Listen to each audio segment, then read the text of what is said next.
Coach, how do you summarize what this season meant to you as a first-year head coach here? Man, it was more than I could have. It's more than I could have ever dreamed of, as far as the joy that these young fellas brought to my life, and how great it was to live life with them. The moment you hugged all the players coming off in here, what did that mean to you, and what do you think that meant to them?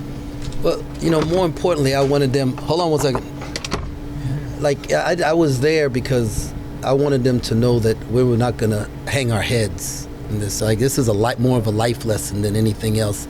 That things may not go your way, but it's how you respond. I wanted them to be able to quickly turn the page, because in life, they don't let us just wallow as long as we want to wallow in things that don't go well. And so I hug them after every game, win or loss, and that was going to happen.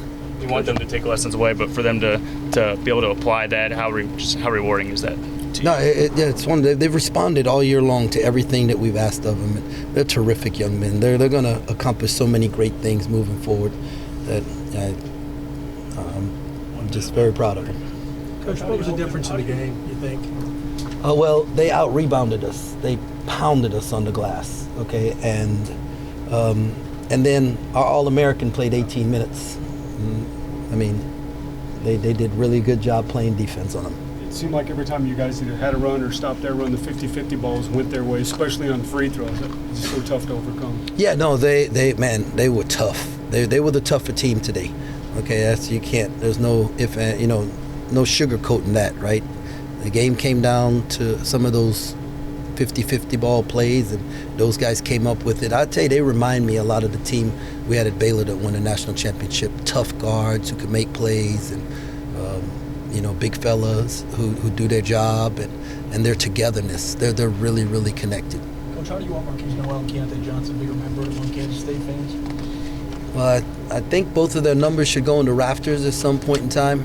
I want our fans to remember that Marquise had a chance to leave, and before the coach was even named, he loved this place so much that he chose to stay, and that Keontae Johnson could have went a lot of places in America, and he wanted to come play in front of our fans because we got the best fans in the country. Jerome, how much did you have to wrestle with the idea of playing Keontae with 2 fouls early and versus resting him and saving him for the second? Yeah, as long as we could keep the game close in the first half, I was okay with keeping him on the bench, and so the other guys everybody did a good job, and it's a 4-point game, and if we don't miss 2 layups, the game's tied at halftime, right?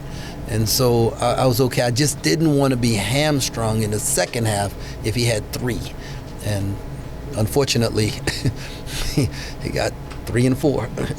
There's this crazy stat that if you sit a guy in the first half with 2 fouls, that like 90% of the time they don't ever pick up their 5th one, and so he happened to fall in that 10% that picked up the 5th foul. How disappointing was it at the very end not to get a shot off?